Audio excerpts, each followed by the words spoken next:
The Denver Broncos are gearing up for a jam-packed NFL free agency. And on today's show, we're going to talk about some game changers they could sign, dream scenarios for the Broncos, and players that they should avoid. You're going to get that and much more on today's episode of the show.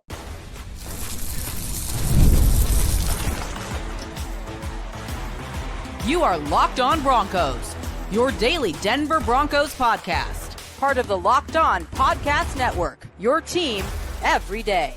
What's happening, Broncos Country? You know what time it is. It's time for another episode of Locked On Broncos, your daily Denver Broncos podcast, part of the Locked On Podcast Network, where you know it is your team every day for all your Broncos news, content, coverage, analysis, and more. You get that here every single day, all year long. Broncos Country, thank you so much to all the everydayers out there. Thanks for making us your first listen, however you choose to do so. And if you're not yet an everydayer, become one by hitting that subscribe or that follow button wherever you get your podcast. I'm Cody Roark, Broncos beat reporter here from Mile High Sports, joined as always by Sayre Bedinger, site expert over there, predominantly orange.com. And Broncos Country, we got a jam-packed episode in store for you here today. We'll wrap things up by talking about players the Broncos should absolutely avoid in NFL free agency. Then we'll discuss dream free agency scenarios. If we were the GMs, or if you were the GM, what would be the ideal dream scenario for the Broncos signing free agents here in the next week or so? We're going to kick things off by the Broncos, maybe looking at signing some game changers in free agency.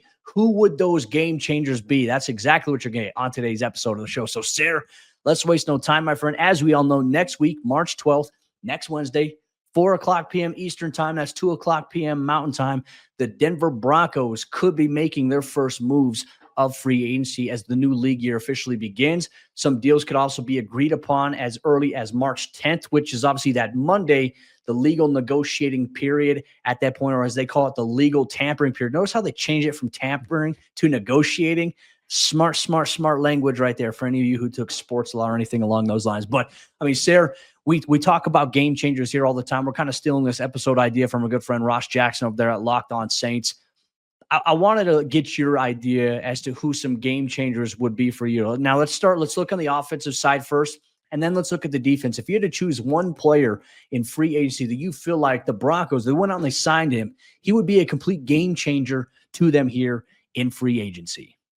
I think the one true game changer for the Denver Broncos in free agency this year would be Chris Godwin. As of who's available right now, we don't know who all is going to get cut. It could be somebody notable, might not be. But as of who's available right now, who realistically is set to hit the market, like Chris Godwin, to me, Cody, when healthy, is one of the best wide receivers in the NFL. And didn't the Denver Broncos get a bit of a front row seat to that last year when they traveled to Tampa Bay to take on the Buccaneers? I mean, Godwin made an incredible touchdown catch over Riley Moss in that particular game. And the dude's just a baller, and he does everything that you need. He's got strong hands. He can win after the catch. He's dynamic in space, all these sorts of things that the Broncos offense desperately needs. And more than just a floor raiser, I think, at the position, he's a true threat that teams have to game plan for. And so to me, if the Broncos could add one offensive player in free agency, Cody, it would be Chris Godwin. And I know there's going to be competition to get him. It's going to be expensive probably to sign him, probably over $20 million a year. But look, it ain't my money. It ain't the listeners' money. It's the Denver Broncos and Walmart's money, right? So I don't think we have to worry about that. The cap situation is under control over the next handful of years. Like, go out and make a big splash move like this and help your young quarterback in Bo Nix. Well, certainly getting a guy like Chris Godwin would be a lot more affordable than a guy like T. Higgins. So obviously T. Higgins, the franchise tag placed on him by the Cincinnati Bengals, while they focus their efforts on trying to come up with a long-term deal, not only for him, but also Jamar Chase. It could raise the question about maybe some potential trade interest from other teams trying to reach out to see, hey, if you guys can't come to terms with T on a contract, what's the price to acquire him? I don't know if Denver would be in on that. But Chris Godwin, look, you and I have talked about this before here. I think a majority of the offseason, I've always felt like Godwin's not leaving Tampa Bay, right? But that could change a little bit, or it could just be a sign of good faith in the sense that they're not going to franchise tag him because that was obviously what was reported. So now it's like, oh, he is going to hit free agency. He's at least going to listen to different offers, but he still could come back to Tampa Bay. I think Godwin would be a fantastic addition here to Denver for a guy like Bo Nix, amplifying that window there. though it would come at a price and it would come costly, especially as you look at trying to pay a guy like Courtland Sutton. But you got a guy like Godwin who's also coming off of a major injury. I think a lot of people are forgetting how dang good he was prior to that injury. I mean, going into that matchup that Denver had in week 3 against Tampa Bay, it was the number 1 offense in the NFL at that point, the highest scoring offense. You had Mike Evans playing at a high level, Chris Godwin. And what did the Broncos do? Well, Pat Surtain and that defense came in and they said, hey, not today, Baker Mayfield. We're going to make your life miserable. I think Godwin would be good. I'm going to go with an offensive player here that I feel like is a wide receiver that could be a game changer here for the Broncos, but not necessarily in the magnitude of, okay, this is going to be a wide receiver 1. This is a wide receiver of note, as you and I talked about in yesterday's episode of the show. I'm going to go with Keenan Allen here, who played last season with the Chicago Bears. And look, he was healthy a large portion of last season. He had 70 catches for 744 yards and 7 touchdowns. And man, just his route running ability was still there. The only issue in Chicago, I think anyone who was paying attention, there were a lot of Broncos fans watching some Bears games last year because there was some Caleb Williams, Bo Nix discourse on social media that became very toxic. That offense was a dumpster fire with Shane Waldron. They started to make some progress toward the end of the season. Caleb Williams started playing a little better. But Keenan Allen was still a guy who produced inside of that offense. And he's one of those guys I feel like would be such a friendly outlet option here to Bo Nix. In my opinion, it's not as big of a needle mover, I think, as a Chris Godwin as you put out there. But I think it would be a game changer here for the Broncos, a wide receiver of note. And it wouldn't be as costly, I think, as a Godwin, though I wouldn't be opposed to a Chris Godwin here as well. So, I mean, obviously, those are offensive picks here. I want to get your thoughts on a defensive game changer. If you had to look at some of the defensive positions out there, who is a player that would be an absolute game changer here for the Broncos defense, in your opinion? Well, I'm going to shift gears on ways that I've kind of been thinking in the recent past here. And I'm going to say Zach Baun, Cody, I think would be a game changer, was in the defensive player of the year conversation this past year. And I think you do have to be careful. Like, was this a one-hit wonder sort of thing? Was this a, hey, he's only going to work well in Vic Fangio's defense sort of a thing? There's questions to be asked, but at the same time, certain guys break out at different times in their NFL career, and all it takes is an opportunity to get that chance to prove like, hey, I can do this for a consistent period of time. Now he's got that Super Bowl ring with the Eagles, right? He's played in the Fangio defense, which we know kind of Vance Joseph has molded a bit of what he does and kind of meshed up a couple of different things there. I feel like he could be a game-changing addition and somebody that obviously Sean Payton drafted in New Orleans. And nope, I'm not saying anything the listeners don't already know. We've been hearing about Zach Baun all off season from every fan out there who's like, hey, we need a linebacker. We could be spending money there.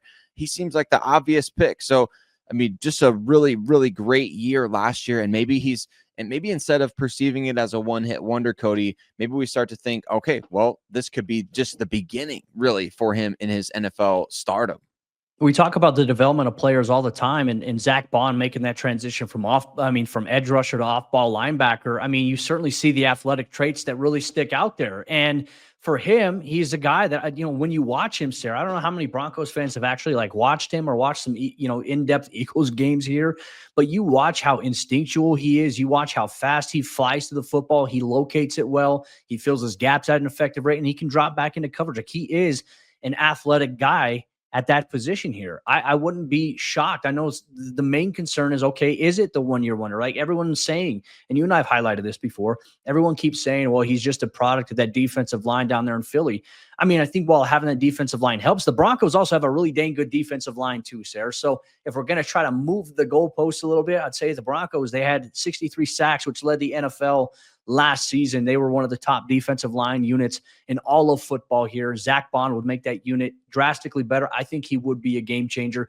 I'm going to go with another option here. I'm going to go with a linebacker as well. I think Dre Greenlaw here, Sayre, would be an effective game changer here for the Broncos. 6 foot, 230 pounds. Now, granted, last year he missed a majority of the beginning part of the season because he suffered that torn Achilles in the Super Bowl against the Kansas City Chiefs.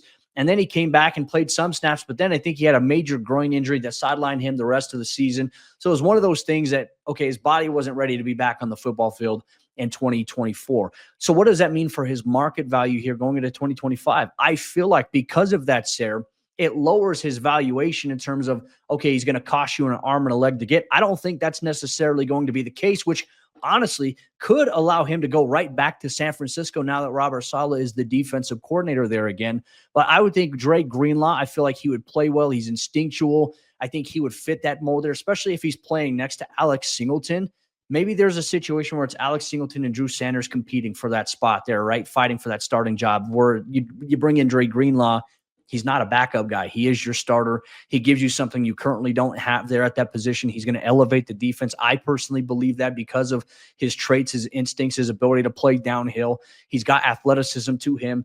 And I just think it's about, okay, what does he look like coming off the major injury? To me, he would be the game changer I would go with on the defensive side of the ball here. In Broncos Country, we want to hear from you, especially as you're watching and listening to today's episode of the show, wherever you get your podcast. Let us know if you had to sign someone on offense and defense to be a game changer, who would it be? But we're not done yet, Broncos Country. We still got a lot to break down on today's episode of the show. Up next, Sayre and myself, we're going to dive deep into what we believe would be our own personal dream scenarios for the Broncos in NFL free agency. You're going to get that and much more here on today's episode of the show.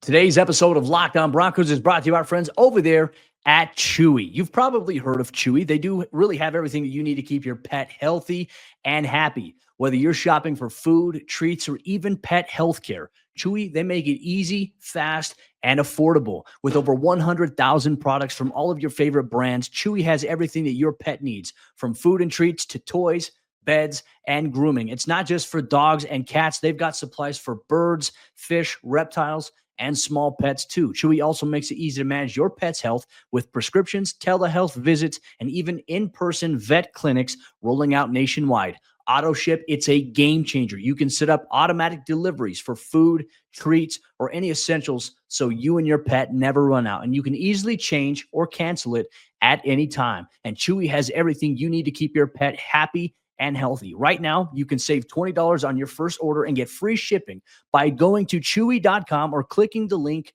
in the description. Save $20 on your first order with free shipping by clicking the link in the description. Minimum purchase is required. New customers only. Terms and conditions apply. See site for complete details. Well, mom and dad said you could have whatever you want. So if you're going to the store with an unlimited budget, what are you buying in 2025 NFL free agency, Broncos Country? That's what we're giving you permission. Let's dream big on today's episode of the show. Cody and I are going to give you our dream free agency scenarios for the Denver Broncos with free agency. Literally, come on, everybody, less than a week away. Like we're ready for the Denver Broncos to start making moves, and we know that you are too. So what you want to do, be subscribed to Locked On Broncos if you're not already, so that you can not miss a single ounce of Denver Broncos news, content, coverage, reaction, analysis, and everything in between, and see if Cody and I are even close. I mean, maybe the stars will align with our dream scenarios here, Cody, as we put on our GM hats and say, hey, I feel like the Broncos are close to being true contenders in the AFC. There's a handful of moves that they could make in free agency to get there. I want to start with you. Let us know, what's your free agency dream scenario for the Denver Broncos here in 2025? Well, I think when you look at this, right, dream scenarios, okay, let's take a look at team needs. I think it's easy to pinpoint. Inside linebacker, safety, running back, tight end, wide receiver. I think these are the top needs here for the team. Now, I think while Denver could go out here in free agency and they could address almost every positional need that they have, I think they're going to be measured with that approach. They're not just going to say, we're going to get this guy, this guy, this guy, this guy, this guy, just so we can take care of our needs, and then go into the draft thinking, okay, whatever. I think that Denver, if I had an ideal dream scenario here, Sayre, for the Broncos in free agency, it would go a little like this. I would have the Broncos go out there. We talked about it in segment one. I feel like them going out and getting a veteran guy like Keenan Allen to come in to be another option here for Bo Nix next to Cortland Sutton, Marvin Mims, Devon Vele, Troy Franklin. I think Keenan Allen would be a dream scenario signing here for the Broncos as he enters year number 13 in the league and still has a little bit left in the tank to play.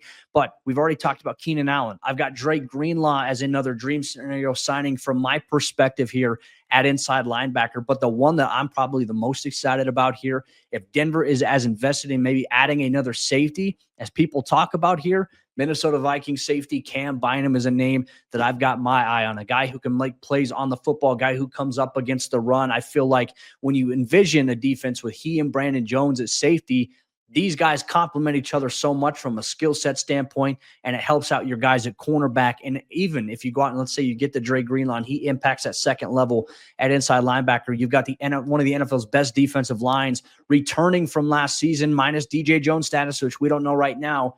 to me, that Broncos defense becomes even better than they were last year on paper. And obviously, they're going to have to go improve it. But to me, those three players right there would be my ideal dream scenario here for Denver. I want to ask you now, as we're diving into this, if you had it your way, right? If this was Burger King, if Sayre had it his way as the GM of the Denver Broncos, what would your dream scenario be here going into 2025's free agency period? Cody, I just have to quickly say before we go on, because you brought up Burger King, I heard a funny joke about Burger King from somebody recently that they go there once a year to remind themselves of how much they hate it. So I kind of really resonated with that take. But yeah, if I'm having it my way, I really think that you start with the guys like Chris Godwin and Zach Baun, like we talked about before, just potential game changers for your offense and defense at key positions of need. And then I picked Jevon Holland for the safety position. Look, I know there's things out there. Our good friend Zahn on Twitter pointed out that Jevon basically went on social media and told Vic Fangio to kick rocks after the Eagles moved on from him last year. But you know what? Sometimes you got to eat humble pie after telling somebody to kick rocks. And I think Jevon Holland has probably seen why he was wrong about Vic Fangio over the course of the last year. And people can change, as we know from the great show, sketch show from Tim Robinson, people can change. You don't always have to be a certain way. But sorry, I digress on the show today, folks. I like the idea of just a playmaking safety next to Brandon Allen. And look, these two guys were previously teammates in Miami. So if the Broncos need any intel on what kind of a guy Jevon Holland is, although I'm certain that they interviewed him prior to the draft just a handful of years ago when he was a second-round pick by the Miami Dolphins, I feel like he's a fit for this defense in terms of we saw how Brandon Allen transitioned from Miami to Denver, having played for both Fangio and obviously Brian Flores over the last handful of years there. Maybe Jevon Holland could be ideal to do the same. And the change of scenery, you just never know when a guy is going to be able to capitalize on that. So I feel like if the Broncos added those three guys, shoot, Cody, I think we'd be printing some potential, and your dream scenario for that matter, I think we'd be printing out the Super Bowl champion T-shirts right away. We'd be booking our tickets to Santa Clara for the Broncos making these kind of moves, because ultimately that's what it's all about, right? It's like, what are the moves that's going to move the needle enough to get this team into championship contention? There's no reason to, if we're drumming up a dream scenario, there's no reason to say, well, they won't be able to sign this guy because of this reason or what. Let's go big or go home with these signings. Well, one thing too is when we look at what Sean Payton said, is like, it's not just going to be one player that's going to come in and make this team suddenly better around Bo Nix, or it's not just getting Bo Nix one player that's going to make him better going into his second season. It's building a better team around Bo Nix and having better pieces, not on offense, but just also defense, special teams. Our choices there, your choices of obviously Zach Baun, Chris Godwin, Jevon Holland, that makes this Broncos team better. I believe that Keenan Allen, Dre Greenlaw, and even Cam Bynum make this Broncos team better. Let's maybe go under the radar here, right? Like an honorable mention, not necessarily like a big name that would, be a complete needle mover. But I think if we could highlight, if Denver's going to make three notable moves like the ones that we highlighted here, if there was one additional move that they can make, where would we go? I think for me, it would be adding Isaiah Simmons as one of those other linebackers there. Like, I don't think that Denver is just going to stand pat and say, hey, we're just going to add one inside backer. I feel like adding a few players to that position would be good. I think Isaiah Simmons would be that under the radar honorable mention name for me. Who would it be for you and at what position? Well, I really like the idea of Bobby Brown III from the Los Angeles Rams, the defensive lineman, 6'4", 330 plus pounds. I think he had a 9 point something on the RAS scale coming out of Texas A&M a few years ago. And the Rams just can't afford everybody. They're having to dump people right now. And so I don't think they're going to be able, they might be able to re-sign him, but they also might have to let him hit the market. And if he does, I think he's kind of the ideal replacement for a DJ Jones as an early down run defender guy, but with the upside, like what the Broncos saw in Jones a couple of years back. So you sign him to a multi-year deal, and then you start bringing, guys back into the fold otherwise, like Zach Allen, John Franklin Myers, etc. I like the idea of the Broncos going after somebody like that who's eager to prove himself as a more every down type of player instead of, I think he posted on Twitter the other day, he was like responding to the official Rams account, and they were talking about how he's one of the best run stuffing D linemen in the league. And he took issue with their tweet because he's like, I can do so much more than this. You get these guys get pigeonholed into certain ways, even online, that perception affects their value in free agency. And so he wants to prove that he can do more. I just really feel like he could do that in Denver with the success that they've had developing guys there on the D line in recent years. I like that point. To recap here, Broncos countries, we've given our dream scenario. Sayre's dream scenario would be Jevon Holland of the Miami Dolphins coming over at safety in free agency, Chris Godwin at wide receiver, and Baun at inside linebacker. Mine were Keenan Allen at wide receiver, Cam Bynum at safety, and Dre Greenlaw at inside linebacker here. And we want to hear from you, Broncos country. What would your dream scenario be if you had to choose 3 players that you could be the GM and bring into Denver that would make the team better? Who would it be? Make sure you let us know wherever you get Locked On Broncos here. But we're not done yet, Broncos country. We got one more thing to talk about here, and it is going to be an in-depth discussion on who the Broncos should absolutely avoid at all costs when it comes to NFL free agency. You'll get that up next on Locked On Broncos.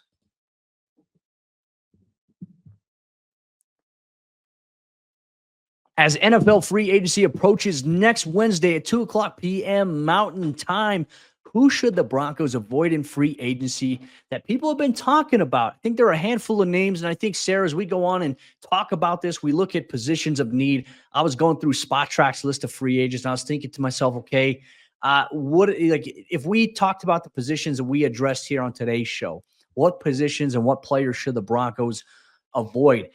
The more time passes here, I'm starting to feel a little bit more like I would like to avoid a veteran running back here in NFL free agency. I don't know how you feel about that. Let me know. I completely want the Broncos to avoid that. And not because I don't like Najee Harris or Aaron Jones, things like that. If the Broncos sign those guys, hey, we'd get excited about that because those guys have potential to really, again, like we talked about earlier, be game changers for this team, even if it's a short-term deal. But I don't like the idea at all of putting yourself in any sort of position to talk yourself out of guys in this upcoming draft class. I think that at the running back position specifically, Cody, you should be looking for every reason to talk yourself into these guys. I mean, the players that are coming in as fast and athletic as we've probably ever seen at running back. I don't think there's any free agent out there that would deter me from that draft class. And that's where you got to be really patient, right? It's like, I love sneakers. For those watching on YouTube, they see the sneaker behind me, the Jordan 4 military blue. There's some sneakers that come out that I'm like, man, I would really love to have that. But the sneaker that's coming out down the line, I want it even more. So you got to pass on the one now in order to get the one that you want later. And some people might say, well, why not both? Because at running back, the Broncos already have guys that we want to see them play. We want to see Estime. We want to see McLaughlin. We want to see those guys contribute to this team. So adding a veteran running back, it only figures to help these guys talk themselves out of NFL draft prospects. And that's not something that I'm really interested in. Yeah, no, I agree with you there too, because I think the Broncos should fully embrace the youth movement at running back with the NFL draft, with the guys that they already have on the roster. They got 4 young guys that Sean Payton has already mentioned by name. That's Blake Watson, Jaleel McLaughlin, Audric Estime, and Sayre Bedinger.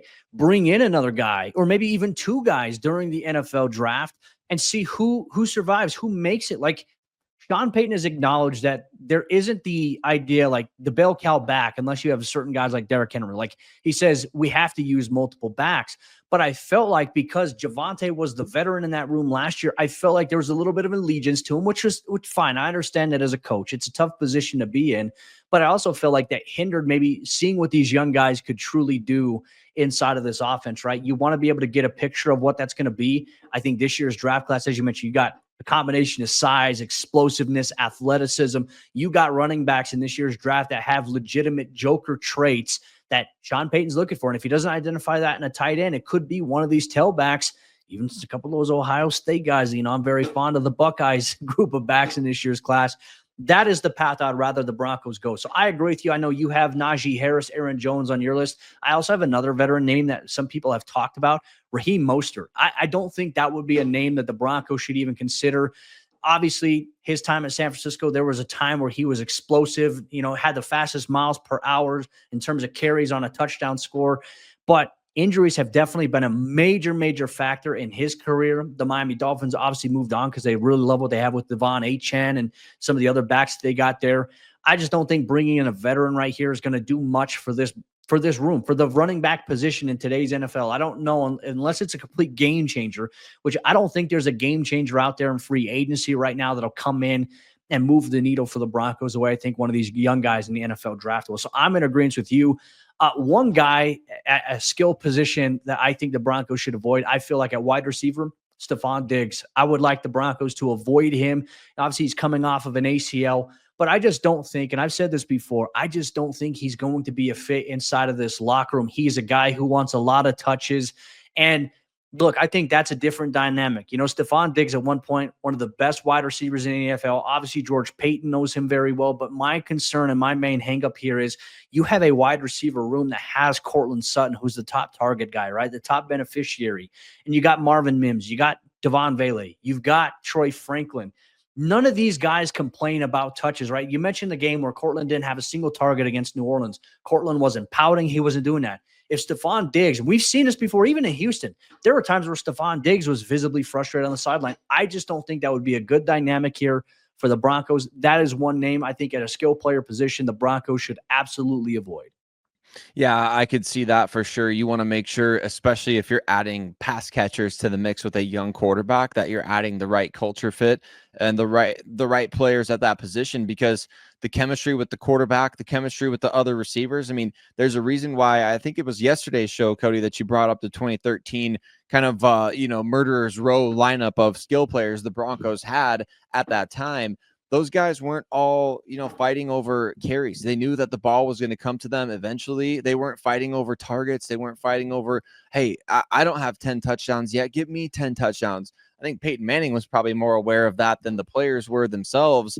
But look, with the Denver Broncos right now, like these guys can't afford to be whining about not getting targets, right? They just need to continue to build some success offensively. And so getting the right culture fit for this team is imperative this offseason. That's why you kind of tend to lean to the draft when it comes to the playmaker position, because those guys are trying to earn their next contract. They're not already established guys that are trying to build legacy, so to speak. I mean, and there is a big difference with that. When guys are out there trying to build legacy, they don't necessarily care as much about, the Denver Broncos. Like remember what John Elway once said? He's like, I want players who want to be Denver Broncos, right? And that was in response to Brock Osweiler leaving for the Houston Texans. I think that's the mentality that you want these guys to have. Is like what McGlinchey had when he came in, what, other players that the Broncos have signed have said, like, I want to be part of turning this thing around. And that's the type of guy that you want to have in this particular situation. That's why the guys that you and I have mentioned on our dream list, on our, game changers list, all of those guys have been part of winning teams in recent years. They've all been part of teams that have been to the playoffs or been to the Super Bowl or won the Super Bowl, right? And so those are the types of culture guys that you want. They've been to the mountaintop. They know how to get there, or at least they're hungry for that. And the hungrier the player is in free agency, especially, the better. Well, and on top of that as well, let's look at maybe the defensive side of the ball. What are some players or some positions maybe you would stay away from? Like at this point, we already know the Philadelphia Eagles, they released James Bradbury. They released Darius Slay. I've already seen Broncos Country say, oh, go get these guys. I think that they should stay away from them. You got young guys that are on a really good path. You got the defensive player of the year. You got Riley Moss, who's a pretty good corner, who's obviously, I think, going to take another step forward here this year. You got Jaquan McMillan, who's at a ridiculously cost-effective price here for the Broncos, is one of the best young nickel players in the secondary right now in the NFL. And then you got Chris Abrams-Drain, who we saw a lot of really good stuff for in limited action. We saw him last season. I don't think you bring in a veteran guy like any of these guys to the mix. I think you stay away from them. Yeah, stay away from the old corners. There's no reason for them to be in Denver. They're not going to be stealing playing time from a young guy that should be playing. So, yeah, I know that it's I guess the shiny object syndrome thing goes both ways, doesn't it, Cody? Because there's certain folks out there that really like those guys, and they still think Darius Slay is 27 years old or something. I mean, I don't like that idea at all, and I don't like the idea of going after linebackers that are going to be 30 years old or older this offseason, especially with Alex Singleton potentially expected back. I mean, as far as what we know, sounds like the Broncos are going to bring him back. And he's going to be 32 this coming season. So I think you got to get younger. The Broncos didn't have a first-round pick in 2022 or 2023. They barely had second round picks in those drafts because they traded up to get Marvin Mims and they traded Von Miller to get the Nick Bonito selection. You've got to get guys in free agency that are still within that realm of either they're entering a second contract or they're young enough that you could justify saying, hey, it's almost like we kind of drafted this guy. That's kind of where I'm at with free agency right now, is you need those more building block types of players as opposed to here, let's put a patch on this, let's put a patch on that. Take calculated risks, sure, do that, but get the guys that can be actual building blocks for the team. That's where I think Denver needs to go in 2025. I agree with you. And if they do decide to take that path, I think it'll put them on a better position going forward than many people thought, which I think makes the impressive turnaround from the time that Sean Payton and the Broncos released Russell Wilson, the overall optics on the franchise. I think that right there was what put a lot of people saying, hey, they're going to be the worst ranked team. They're going to win one game in 2024. And then all of a sudden, Denver went on and they won 10 games there with Bo Nix, who proved to be the franchise quarterback. Suddenly, the optics of this franchise are in a much different place. They're already viewed as a team that is young and hungry and dangerous. But now, how do they become a team that nobody wants to play in 2025? I think if they get a couple of game changers like we talked about, or if those dream scenarios fall into place, the Broncos will be a team that people don't want to play in 2025. But that'll wrap up today's episode of the show. Broncos Country, appreciate you as always for making us your first listen. All the everydayers out there in Broncos Country, here's what you can expect on tomorrow's episode of the show. You sent in your mailbag questions. Sayre and I were going to open up our handy dandy notebook and we're going to pull out your best questions. We're going to answer them on tomorrow's mailbag installment of Locked On Broncos. We'll see you then.